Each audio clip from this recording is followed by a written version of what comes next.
Uh, Hi, I'm Ken Saldares, and today I'm going to talk about period 1986 to 1999. We're going to talk about historical background, state of literature during this period, and Filipino songs during this period.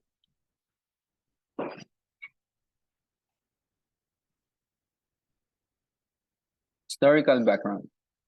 History took another twist. Once more, the Filipino people regained their independence, which they lost 20 years ago. In the span of 4 days, formed February 21 to 25, 1986, the so-called People Power or Lakas ng Bayan prevailed. Together, the people barricaded the street, petitioning the government for changes and reforms. Freedom became a reality, won through a peaceful, bloodless, and godless revolution. Philippine society was in turmoil for weeks, but the rejoicing after the President Marcos was toppled down from power was sheer euphoria. Singing, dancing, and shouting were the order of the day. The events created overnight heroes. In this historical event, the role played by two big figures in history cannot be doubted. Two defense minister, Juan Ponce Enrile, and Armed Forces Chief of Staff Fidel B. Ramos, as well as to the cause of freedom, do the Filipinos owed their gratitude for the blessings of independence. To the Filipino people, this is the true Philippine Republic, the true Republic of the Philippines.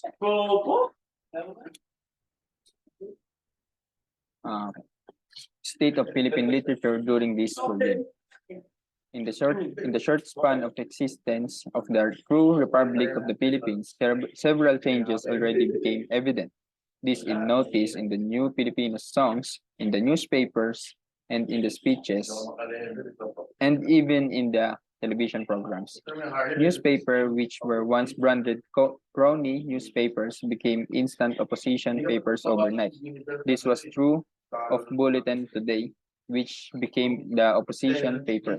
The now crony newspapers that enjoyed an overnight increase in circulation were the Inquirer, Malaya, and the People's Journal. Newspaper felt that the shackles that muzzled their voices during the repressive years had been broken, and like a bird trying its wings after a long time of bondage, the desire to write about this miracle of chance was electric.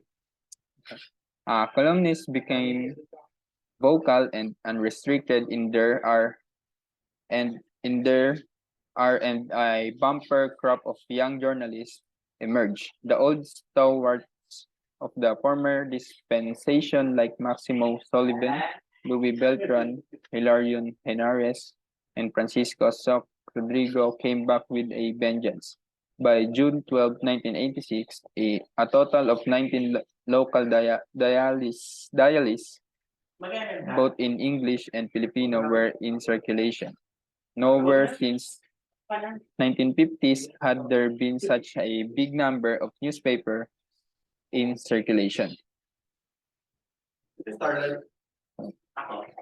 The Philippines Revolution of 1986 and the fire of its spirit that will carry Filipinos through another epoch in Philippine history still being documented, just as they have been in the countless millions who participated in body and spirits in its realization. Two books were conceived during this period. People Power was produced under a granted by the PCI Bank Human Resources Development Foundation, edited by Monina Alari Mercado, and published by the James B. Reuter SG Foundation. Another one, Bayan Ko, was published by Project 28 Days Limited in June 1986 in Kowloon, Hong Kong, and co-published in the Philippines by Veritas Publications and Communications Foundation. In March 1987, the 7th National Book Awards cited several best books published in 1987 according to the choices made by the Manila Critics Circle. Among those awarded were Dreamweavers selected poems 1976 to 1986 by Marjorie Pernia and Awit at Corrido, Philippine Metrical Romances by Damiana L. Eugenio, Book Fair Manila 88 organized by the Philippine Exhibit Company was held on February 20 to 28, 1988. It was held with the belief that requisition of knowledge not only enhances individual skills and capabilities, but more importantly, makes positive contribution to the nation's development program. Filipino songs during this period. Here are a few Filipino songs that were often heard. They were often aired in radio and television and often accompanied the historical events that transpired in the Philippines and gained for the Filipinos worldwide acclaim. An album named Handog ng Pilipino sa Mundo carried a compilation of some of these. The song that continued to be sung throughout the time period of the revolution, almost like a second national anthem in which gave fire to the Filipino spirits, was Bayan Ko. Its lyrics were written by Jose Corazon de Jesus way back in 1928. Okay, the flowering Philippine literature in the various languages continue, especially with the appearance of new publications after the martial law years and the resurgence of committed literature in the 1960s and in the 1970s. Filipino writers were continued to write poetry, short stories, novels, and essays, whether these are socially committed, gender, ethnic related, or are personal in intention or not.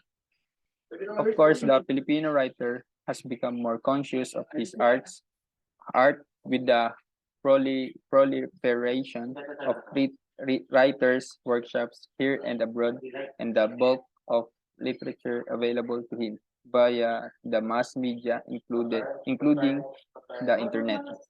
The various literary awards, such as the Don Carlos Palanca Memorial Awards for Literature, the Philippines Free Press, Philippine Graphic, Home Life, and Panorama Literary Awards encourage him to compete with his peers and hope that his creative efforts will be rewarded in the long run. With the new requirement by the Commission on Higher Education of teaching of Philippine literature in all tertiary schools in the country, emphasizing the teaching of the vernacular literature or literatures of the regions. The audience for Filipino writer is virtually assured, and perhaps national literature finding its niche among the literatures of the world will not be far behind. Four Philippine periods. The first Philippine literary period was the pre-colonial era. During this time, folk songs, epics, narratives, and song narratives were popular. Many of the folk songs featured simple rhythms, while narrative songs were used to tell historical stories. Philippine epics from the pre-colonial era told mythological stories and often reflected on community ethics. Spanish colonial era. During the Spanish colonial era, theater became popular. During this time, Spanish explorers attempted to teach their language to indigenous people, which meant religious songs and poetry found their place in society. The introduction of prose took a similar approach by attempting to influence social behaviors. By the 19th century, Philippine writers were using prose to their own benefit by writing about the negative effects of colonization. American colonial period. During the American colonial period, English was introduced to mainstream schools throughout the country. This meant some American literary influences had an impact on Philippine literature.